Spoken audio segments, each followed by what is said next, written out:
Let's go guys, maths जाए बाहर में। Let's dive into IT. चलिए आईटी पढ़ना शुरू करते हैं। मैथ्स तो क्या है, मैथ्स तो याद दिया। देखो बच्चों, आईटी की फुल फॉर्म, आई का मतलब होता है इंफॉर्मेशन, ठीक है, टी का मतलब होता है टेक्नोलॉजी, ठीक है। आईटी में आई का मतलब होता है इंफॉर्मेशन और टी का मतलब क्या होता है, टेक्नोलॉजी, ठीक है। चलो मान लो मैं बोलूं तुम्हें कि if the number of letters in first word is x and if the number of letters in second word is y, then using x and y as roots form a quadratic equation,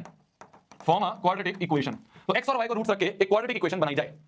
अबे IT तो पढ़ा रहा हूं, इसके बाद AI भी पढ़ाऊंगा, अभी एआई भी पढ़ाऊंगा, रुक जाओ ना, तुम आईटी तो पढ़ा रहा हूं। देखो मैंने बोला कि if the first word has number of letters x, तो इसमें कितने नंबर ऑफ लेटर्स हैं, 1 2 3 4 5 6 7 8 9 10 11, तो x की वैल्यू क्या आ गई, 11 आ गई। सेकंड वर्ड में कितने लेटर्स हैं, y, तो y की वैल्यू क्या आ गई, 1 2 3 4 5 6 7 8 9 10, y की वैल्यू 10। तो हमें तो दो रूट्स हैं x और y, वो है 11 और 10। We have to form a quadratic equation using these roots। कैसे निकालेंगे quadratic equation? quadratic equation निकालने के लिए शोभित भैया ने बोला था, quadratic equation निकालने के लिए हमारे गोल होते हैं s और p, पता करो। रूट्स कुछ भी हो, हमें s और p पता होना चाहिए। तो सम ऑफ रूट्स हो गया 11 + 10 that is equal to 21, product of roots हो गया 11 * 10 दैट इज 110।